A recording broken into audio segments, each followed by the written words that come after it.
Good morning student आज हम photosynthesis में पढ़ेंगे फोटोसिंथेटिक पिगमेंट के बारे में। ठीक है, आज हम फोटोसिंथेटिक पिगमेंट को डिटेल में देखेंगे। पिछले लेक्चर में हमने क्या कंप्लीट किया था? पिछले सेशन में हमने कंप्लीट किया था जो अर्ली एक्सपेरिमेंट किसके रिगार्डिंग दिए गए हैं, फोटोसिंथेसिस के रेफरेंस में दिए गए हैं डिफरेंट साइंटिस्ट के थ्रू, जिसके थ्रू उन्होंने बताया था कि फोटोसिंथेसिस प्रोसेस के लिए किन किन चीज़ों की रिक्वायरमेंट पड़ती है। जैसे आपको बताया गया था कार्बन डाइऑक्साइड नेसेसरी है फोटोसिंथेसिस के लिए। बात करें तो ऑक्सीजन इवॉल्व होता है फोटोसिंथेसिस में, क्लोरोफिल की रिक्वायरमेंट पड़ती है फोटोसिंथेसिस के लिए, लाइट की रिक्वायरमेंट पड़ती है फोटोसिंथेसिस के लिए। ठीक है, ये सारे क्या है फोटोसिंथेसिस, अगर प्रोसेस कॉम्प्लेक्स जो प्रोसेस है अगर इसको चलना है, ठीक है, तो इसके लिए इन सारी चीज़ों को क्या होती है, रिक्वायरमेंट होती है। इन सबको हम डिफरेंट साइंटिस्ट के एक्सपेरिमेंट के थ्रू हमने समझा था।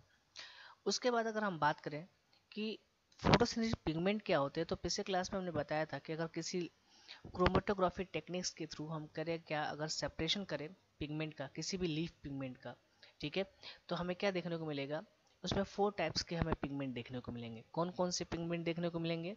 एक क्लोरोफिल ए, जिसको हम क्या बोलते हैं, किस कलर का होगा, ब्राइट ग्रीन या ब्लू ग्रीन का होगा।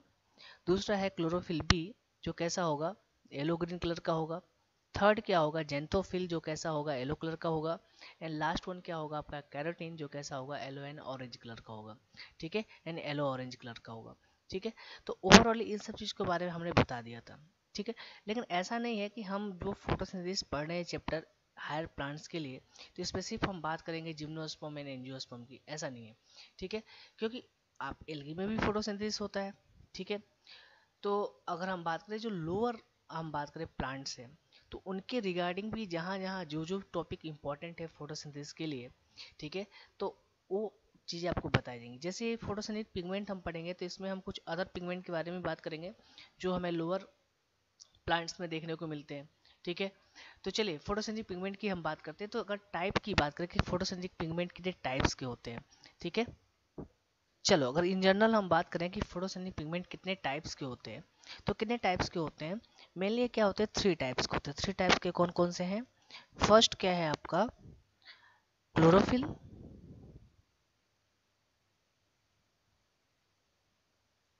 सेकेंड वन बात करें, दूसरा क्या है, सेकेंड क्या है आपका, कैरोटीनाइड्स। एंड थर्ड बात करें तो थर्ड क्या है आपका, फाइकोबिलिन्स। क्या है आपका थर्ड, क्या होगा आपका, फाइकोबिलिन।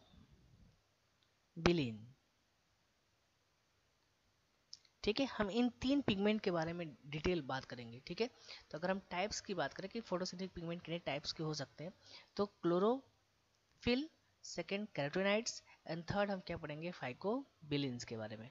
ठीक है, तो इन 3 पिगमेंट में ही सारे पिगमेंट कवर हो जाएंगे हमारे। तो चलिए सबसे पहले हम बात करेंगे किसके बारे में, क्लोरोफिल के बारे में, कि क्लोरोफिल क्या होते हैं, इनका स्ट्रक्चर कैसा होता है, कितने टाइप्स के होते हैं, इन सब चीज़ों के बारे में बात करेंगे। फिर हम क्या बात करेंगे, कैरोटीनाइड्स के बारे में बात करेंगे, इनके टाइप्स क्या होते हैं, इनके बात करें कि इनका नंबर या आप बोल सकते हो प्लांट में कैसे कहाँ प्रेजेंट होंगे। फिर लास्ट में हम बात करेंगे फाइकोबिलिन्स के बारे में। ठीक है, चलिए सबसे पहले स्टार्ट करते हैं हम क्लोरोफिल के बारे में। चलिए सबसे पहले हम बात करते हैं क्लोरोफिल के बारे में। तो अभी मैंने बताया कि क्लोरोफिल कैसे होते हैं, ग्रीन कलर पिगमेंट होते हैं। अब green colour in the sense bright green भी हो सकते हैं, ब्लू ग्रीन भी हो सकते हैं। ठीक है, तो क्लोरोफिल क्या होते हैं, जनरली ग्रीन कलर पिगमेंट होते हैं जो कहाँ प्रेजेंट होते हैं, इनसाइड क्लोरोप्लास्ट। ठीक है, तो ये कहाँ प्रेजेंट होंगे, इनसाइड क्लोरोप्लास्ट। ठीक है, क्लोरोप्लास्ट के अंदर क्या होंगे, हमें देखने को मिलेंगे। ठीक है, फर्दर अगर आपसे बात की जाए कि चलो आपने पढ़ लिया कि ये क्या होंगे, क्लोरोप्लास्ट के अंदर हमें देखने को मिलेंगे, और हमने आपको ऑलरेडी बता रखा था कि क्लोरोप्लास्ट का स्ट्रक्चर आपने ऑलरेडी सेल चैप्टर में पढ़ा है। तो आपने क्या पढ़ा था, क्लोरोप्लास्ट में डबल मेम्ब्रेन स्ट्रक्चर है, मतलब आउटर मेम्ब्रेन प्रेजेंट होगा, इनर मेम्ब्रेन प्रेजेंट होगा। फिर आपने क्या बोला था, उसमें हमें मैट्रिक्स, जिसको आपने क्या बोला था, स्ट्रोमा बोला था। फिर उसके अंदर आपने क्या पढ़ा था, जो थाइलाकोइड मेम्ब्रेन की जो सैक है, जिसके अंदर क्या है, वो नंबर आप क्या है बंडल्स में प्रेजेंट है, जिसको आपने टर्म दिया था ग्रेना। ठीक है, तो अगर हम बात करें इन क्लोरोफिल की, तो आपने पढ़ा ना कहाँ प्रेजेंट होगा, क्लोरोप्लास्ट में। और अगर बात करें, ठीक है, तो एक कहाँ प्रेजेंट होगा, क्लोरोप्लास्ट में, तो आपको पढ़ाया होगा गया होगा क्लोरोप्लास्ट में एक वर्ड क्वांटाजोम्स। क्या पढ़ाया गया था आपको, क्वांटाजोम्स।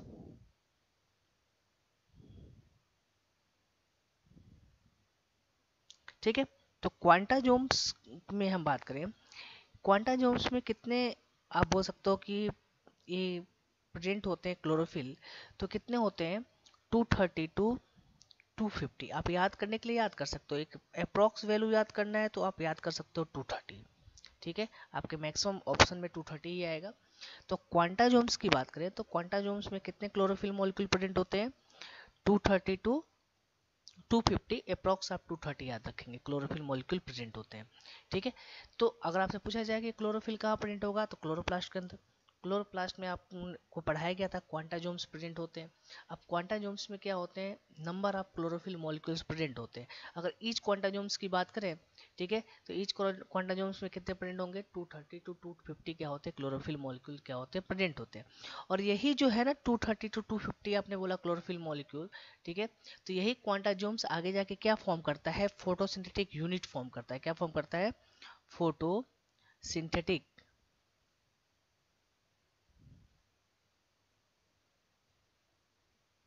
यूनिट फॉर्म करता है, जो किसके लिए रिक्वायर्ड होता है, फोटोसिंथेसिस के लिए रिक्वायर्ड होता है। ठीक है, तो आपके एग्जाम में कभी कभार क्वेश्चन आता है कि फोटोसिंथेटिक यूनिट से आप क्या समझते हो, या फोटोसिंथेटिक यूनिट क्या है। तो फोटोसिंथेटिक यूनिट को आप क्या डिफरेंस दे सकते हो, क्वांटाजोम्स। ठीक है, यानी फोटोसिंथेटिक यूनिट बना किससे है, उसमें क्या है डिफरेंट क्वांटाजोम्स प्रेजेंट है। क्वांटाजोम्स में क्या आपने बोला 230 टू 250 क्या है क्लोरोफिल मॉलिक्यूल प्रेजेंट है। ठीक है, ए बी दोनों आएंगे। ठीक है, अब आप बात करते हो कि यही क्वांटाजोम्स, या बोल सकते हो कि क्या आगे जाके क्या फॉर्म करते होंगे, फोटोसिस्टम फर्स्ट फॉर्म करते होंगे, फोटोसिस्टम सेकेंड फॉर्म करते होंगे, जो आपको पढ़ाया जाएगा आगे अभी लाइट रिएक्शन, जब लाइट रिएक्शन पढ़ाया जाएगा तो वहाँ पे आपको बताया जाएगा। ठीक है, कि LHC क्या होता है, LHC1 कैसे बनता है। तो ओवरऑली अभी हम, ठीक है, तो समझ में आ गया कि आपको याद रखना है फोटोसिंथेटिक यूनिट भी याद रखना है। कभी कभी आपके एग्जाम में इससे भी क्वेश्चन आता है कि फोटोसिंथेटिक यूनिट क्या है, तो आप याद कर सकते हो। इसको हम क्या बोलते हैं, फोटोसिंथेटिक यूनिट का ये रिफर्ड क्वांटाजोम्स बोल सकते हैं। ठीक है, जिनमें क्या होते हैं नंबर ऑफ क्या होते हैं, ये क्लोरोफिल या पिगमेंट प्रेजेंट होते हैं, जो आगे जाके क्या फॉर्म करते हैं, आप आ सकते हो LHC कॉम्प्लेक्स फॉर्म करते हैं या फोटोसिस्टम फॉर्म करते हैं। ठीक है, चलिए ये कैसे होते हैं, लिपिड इन नेचर के होते हैं। Lipid in nature in the sense बात किया जाए तो इसका मतलब क्या हुआ कि ये क्या होते हैं, वाटर में यानी H2O में क्या होंगे, इनसॉल्युबल होंगे। कैसे होंगे, H2O में इनसॉल्युबल होंगे। तो सॉल्युबल किस में होंगे, तो ये सॉल्युबल किस में होंगे, अगर हम बात करें ऑर्गेनिक सॉल्वेंट में। ठीक है, तो ऑर्गेनिक जो सॉल्वेंट होता है उसमें क्या होंगे, ये सॉल्युबल होंगे। ठीक है, उसमें क्या होंगे, सॉल्युबल होंगे। ठीक है, तो ये आपको याद रखना है, ये आपके एग्जाम में से क्वेश्चन आते हैं। ठीक है, अब हम बात करते हैं टाइप्स ऑफ क्लोरोफिल की, कि क्लोरोफिल्स के कितने टाइप होते हैं। ठीक है, तो अगर हम इनकी टाइप की बात करें, क्लोरोफिल के कितने टाइप होते हैं, तो अगर क्लोरोफिल की टाइप की बात किया जाए तो बहुत सारे क्लोरोफिल के टाइप हैं, बट हमें main focus chlorophyll a and chlorophyll b पे ही करना है। ठीक है, लेकिन होते और भी बहुत सारे हैं। ठीक है, तो थोड़ा बात हम कर लेते हैं। सबसे पहले हम बात करेंगे क्लोरोफिल ए के बारे में।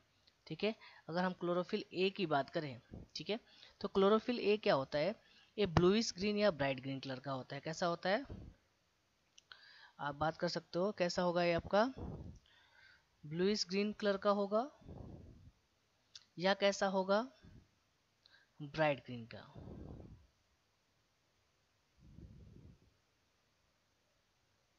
चलिए अगर हम बात करें इसका मॉलिक्यूलर फॉर्मूला का, क्लोरोफिल ए का मॉलिक्यूलर फॉर्मूला क्या होगा, तो इसकी अगर हम मॉलिक्यूलर फॉर्मूला की बात करें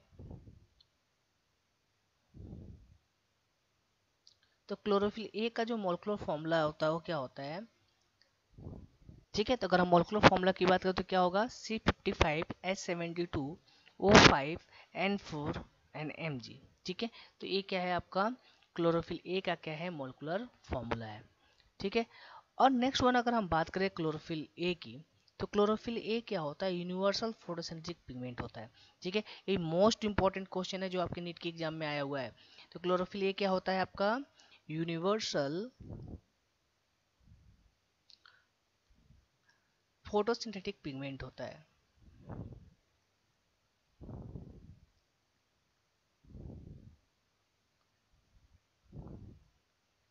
क्या होता है, फोटोसिंथेटिक पिगमेंट होता है। ठीक है, तो आप इसको याद रखेंगे। ठीक है, और ये IMP है, आपके एग्जाम में से कई बार क्वेश्चन आया है कि यूनिवर्सल फोटोसिंथेटिक पिगमेंट की बात करें तो उसको हम क्या बोलते हैं, क्लोरोफिल ए। ठीक है, तो अब क्यों बोलते हैं यूनिवर्सल फोटोसिंथेटिक, यूनिवर्सल का मतलब ही होता है कि सब में प्रेजेंट होगा। ठीक है। तो देखो ये क्या होता है, एवरी फोटोसिंथेटिक ऑर्गेनिज्म में हमें देखने को मिलता है क्लोरोफिल ए, ठीक है, एक्सेप्ट बात करें जो यू बैक्टीरिया हैं, ठीक है, यू बैक्टीरिया में नहीं मिलेगा, ठीक है। तो यहाँ पे याद रखेंगे। तो अगर हम बात करें जो यू बैक्टीरिया होते हैं उसमें क्या होगा, ये क्लोरोफिल ए क्या होगा, प्रेजेंट नहीं होगा। बाकी जितने भी फोटोसिंथेटिक ऑर्गेनिज्म आपके अर्थ पे हैं जो फोटोसिंथेसिस करते हैं, सब में क्या होगा, क्लोरोफिल ए क्या होता है, प्रेजेंट होता है। एक्सेप्शन में आप याद रख सकते हो किसको, यू बैक्टीरिया को, ठीक है। तो अब वैसे तो याद रखिए यूनिवर्सल क्या होता है, फोटोसिंथेटिक पिगमेंट होता है। दूसरी बात करें, ये भी मोस्ट इंपॉर्टेंट पॉइंट आपके नीट के पर्पज से, इंपॉर्टेंट पॉइंट क्या है कि जो क्लोरोफिल ए है उसको हम क्या बोलते हैं, प्राइमरी फोटोसिंथेटिक पिगमेंट बोलते हैं। क्या इसको हम क्या बोलते हैं, प्राइमरी फोटोसिंथेटिक पिगमेंट, क्या बोलते हैं, फोटो सिंथेटिक पिगमेंट बोलते हैं। चलो अब प्राइमरी फोटोसिंथेटिक पिगमेंट का मतलब क्या हुआ, मतलब क्या है कि जो प्राइमरी रिएक्शन होता है फोटोसिंथेसिस का, ठीक है, उसका मतलब क्या होता है, conversion of light energy into chemical energy, ठीक है। ये किसके थ्रू होता है, क्लोरोफिल ए मॉलिक्यूल, यानी ए मॉलिक्यूल क्या होता है, रिएक्शन सेंटर के जैसे काम करता है, ठीक है। अभी आगे आप पढ़ोगे लाइट रिएक्शन में कि जो लाइट एनर्जी, लाइट को ट्रैप करना, ठीक है, और क्या मतलब उसको केमिकल एनर्जी में चेंज करना, मतलब एटीपी या एनएडीपीएच में चेंज करना, ठीक है। ये मेडिएटेड किसके थ्रू होता है, क्लोरोफिल ए के थ्रू ही होता है, ठीक है। वहाँ पे जो क्लोरोफिल ए मॉलिक्यूल कैसा काम करता है, रिएक्शन सेंटर का काम करता है, ठीक है। अभी फिलहाल यहाँ मैं लिख नहीं रहा हूँ, आप जब लाइट रिएक्शन पढ़ेंगे तो वहाँ पर ऑलरेडी आप पढ़ोगे कि जो क्लोरोफिल ए मॉलिक्यूल कैसा काम करता है, रिएक्शन सेंटर का काम करता है, ठीक है।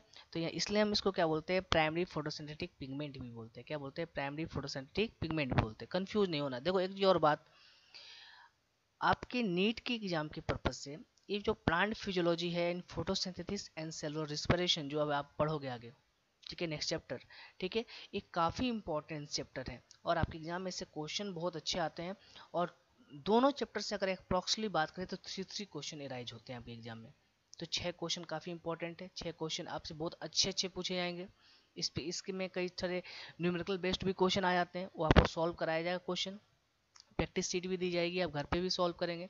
हाँ, साथ एक बात और भी कहनी है कि देखो अभी क्या है, कोविड सिचुएशन चल रहा है, सबको पता है, और हमें ऑनलाइन वर्क करना पड़ रहा है, ऑनलाइन आप भी पढ़ो। क्लास का इंटरेक्शन एक अलग होता है स्टूडेंट के साथ।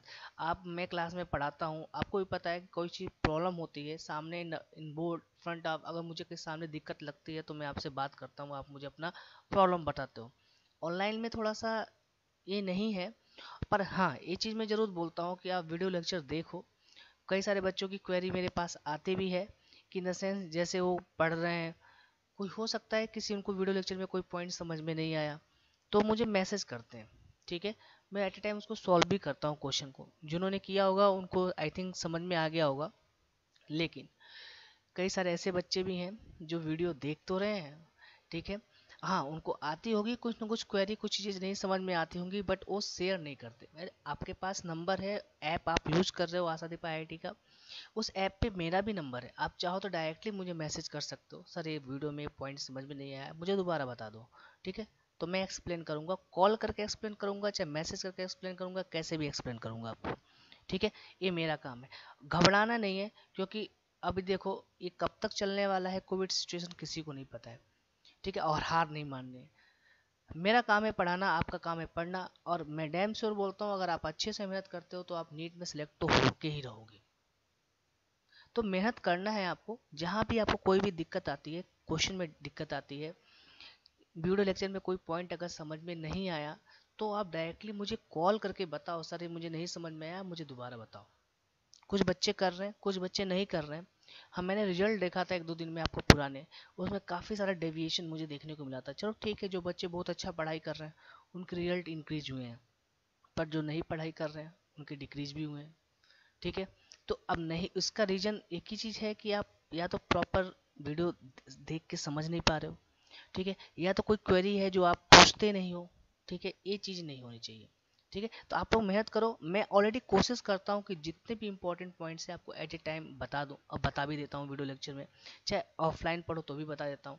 तो थोड़ा सा आप लोग इसको देखोगे, ठीक है, आप देखो वीडियो मेरे, और जहाँ पे भी आपको प्रॉब्लम दिखे ना कि ये चीज़ें समझ में नहीं आई मुझे, तो मुझे पूछना चाहिए तो पूछो आप, ठीक है, मैसेज करके पूछ सकते हो, कॉल करके पूछ सकते हो, एट ए टाइम, चाहे कुछ घंटे बाद आपको सोल्यूशन मिलेगा ही मिलेगा उसका, ठीक है। तो आप लोग मेहनत करिए। चलिए आगे फर्दर हम बात करते हैं, अपने टॉपिक से हटते नहीं है। जो हमें पढ़ना है वो क्या पढ़ना है, क्लोरोफिल के बारे में हम पढ़ रहे थे, और खासकर क्लोरोफिल ए के बारे में पढ़ रहे थे। तो हमने दो पॉइंट्स पढ़ा जो काफ़ी इंपॉर्टेंट लगता है। एक हमने क्या बोला कि जो क्लोरोफिल ए है वो क्या है आपका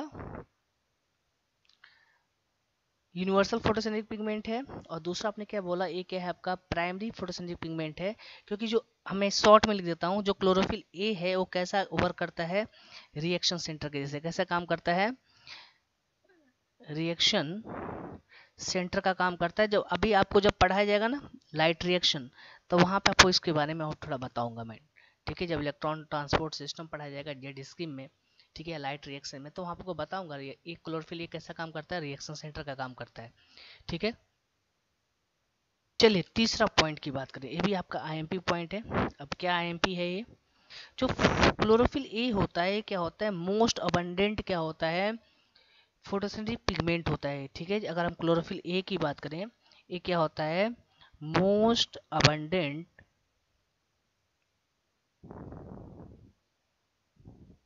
फोटोसिंथेटिक पिगमेंट होता है।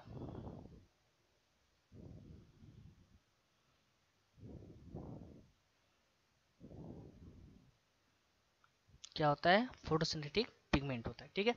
तो क्या बताया, तीन पॉइंट आपको बहुत इंपॉर्टेंट है, याद रखना है। यूनिवर्सल फोटोसिंथेटिक पिगमेंट है, सिर्फ एक की मैंने एक्सेप्शन लिखवाया है, यू बैक्टीरिया, वो अपने दिमाग में आप रखोगे। प्राइमरी फोटोसिंथेटिक पिगमेंट है, क्योंकि अभी मैं आगे बताऊंगा जेड स्कीम में ये क्लोरोफिल ए कैसा काम करता है, रिएक्शन सेंटर का काम करता है। क्लोरोफिल ए क्या होता है, मोस्ट अबंडेंट फोटोसिंथेटिक पिगमेंट है जो हमें देखने को मिलेगा प्लांट में, ठीक है। तो ये तीन पॉइंट्स क्लोरोफिल ए के रिगार्डिंग आपको याद रखना है, ठीक है। चलिए नेक्स्ट इसके बाद हम पढ़ेंगे क्लोरोफिल ए का स्ट्रक्चर कैसा होता है, ठीक है, ये भी आपकी नीट के लिए काफी इंपॉर्टेंट पॉइंट है। तो देखो आपके एग्जाम में क्वेश्चन आता है क्लोरोफिल के ए का स्ट्रक्चर कैसा होता है। तो क्लोरोफिल ए का स्ट्रक्चर हमें कैसे दिखने में दिखाई देता है, टेडपोल लाइक, ठीक है, कैसा दिखाई देता है, ऐसा लिख सकते हो, लुक लाइक टेडपोल। कैसा देखने को मिलेगा हमें, टेडपोल लाइक देखने को मिलता है। अब ये जो टेडपोल लाइक स्ट्रक्चर है जो आपने बोला क्लोरोफिल ए का होता है, ठीक है, उसमें दो पार्ट होते हैं, ठीक है। यानी इसमें कितने पार्ट हो गए, टेडपोल लाइक स्ट्रक्चर में टू पार्ट हो गए, यानी क्लोरोफिल ए का जब हम स्ट्रक्चर देखेंगे तो उसमें हमें दो पार्ट देखने को मिलेगा। कौन कौन सा पार्ट देखने को मिलेगा, एक क्या होता है, पोरफायरिन हेड होता है, एक क्या होता है आपका अभी मैं समझाऊंगा इसको,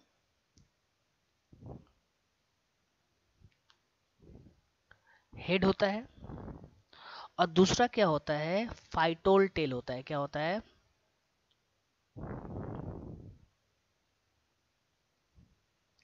फाइटोल टेल। अब ये क्या होता है, थोड़ा मैं इजीली समझाता हूँ क्योंकि स्ट्रक्चर तो बहुत बड़ा है क्लोरोफिल मॉलिक्यूल का, ठीक है। तो अब आपको बस समझना है, तो उसके लिए मैं समझा रहा हूँ। जैसे अभी आपने पढ़ा था क्लोरोफिल ए का मोलिकुलर फॉर्मूला आपने पढ़ा था, ठीक है। तो क्या लिखा था क्लोरोफिल ए का मोलिकुलर फॉर्मूला आपने, C55H72,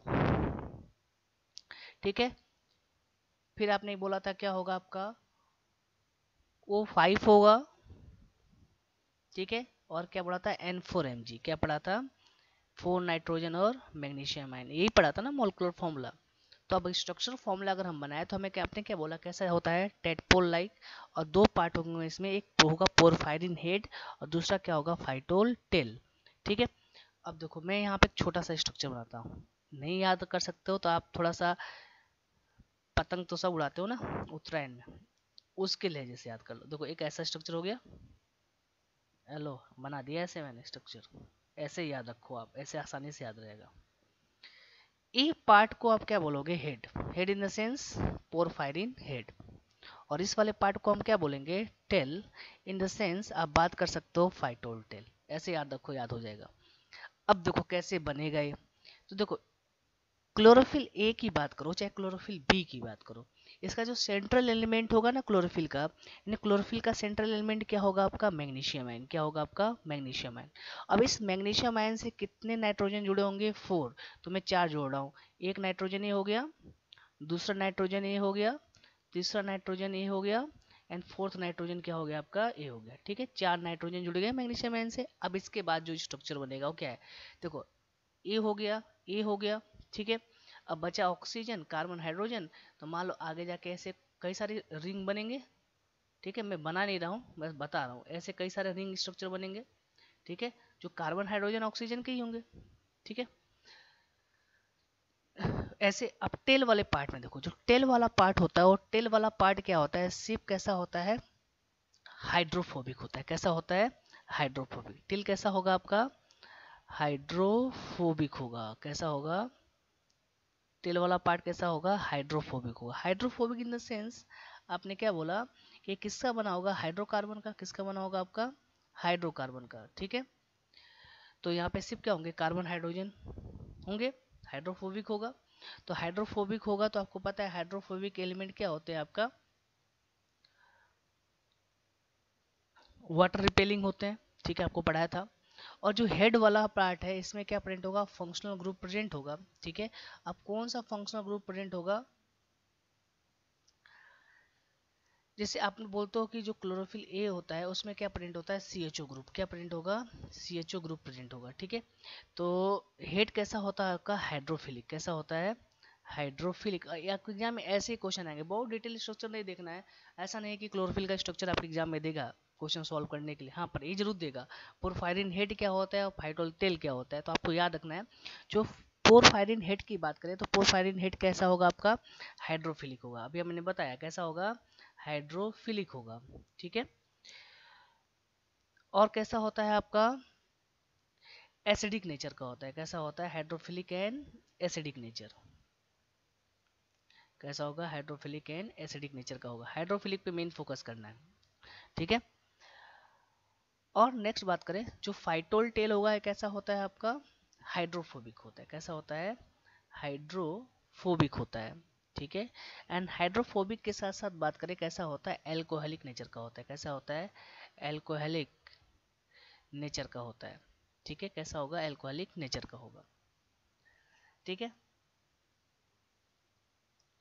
और बात करें इमीडिएट किस में होगा, तो आप बात करो जो फाइटोल टेल है, ये इमीडिएट किस में होगा? टेल जो आप बोलते हो लिपिड बाइलेयर होगा थाइलाकोइड मेम्ब्रेन का। ठीक है, तो इमीडिएट किस में होता है फाइटोल टेल?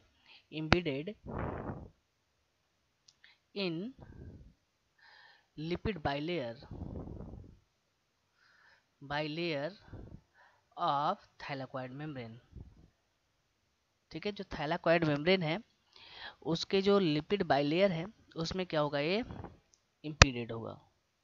ठीक है, तो आपको याद रखना है, आपके एग्जाम में क्वेश्चन इससे आएगा। तो क्या बताया आपको? जरा घबराना नहीं है, स्ट्रक्चर में बहुत आसान सा स्ट्रक्चर है। आपको बस एक पतंग का स्ट्रक्चर याद रखना है। हाँ, एग्जाम में क्वेश्चन क्या क्या राइज होंगे वो साथ साथ भी डिस्कस करते रहेंगे। दो पार्ट हुए, पोरफायरिनेट और दूसरा क्या है आपका? Phytol tell. पोरफायरिनेट क्या होगा आपका? हाइड्रोफोबिक होगा। नेचर कैसा होगा? एसिडिक नेचर का होगा। ठीक है, पोरफायरिनेट कैसा हुआ आपका? हाइड्रोफिलिक हो गया। और नेचर कैसा हुआ आपका? Acidic nature. जो फाइटोल टेल है वो कैसा हो गया आपका? हाइड्रोफोबिक हो गया। और नेचर कैसा है आपका? एल्कोहलिक नेचर का है। ठीक है, समझ में आ गया। दूसरा आपने बोला कि जो टेल है फाइटोल टेलो किस में इम्बेडेड है? लिपिड बाइलेयर जो थाइलाकोइड मेम्ब्रेन की है उसमें क्या है? इम्बेडेड है। स्ट्रक्चर मैंने बताया कि जो पोरफायरिन हेड है वो ऐसा होगा, उसका सेंट्रल एलिमेंट क्या होगा आपका? Magnesium ion. साथ साथ में क्या होंगे? 4 नाइट्रोजन क्या होंगे? उससे अटैच्ड होंगे। उसके बाद का जो भी स्ट्रक्चर बाहर का है वो किसका बना होगा? कार्बन, हाइड्रोजन एंड चलो उसमें ऑक्सीजन क्या होगा? पार्टिसिपेट करेगा। ठीक है, साथ साथ जो अब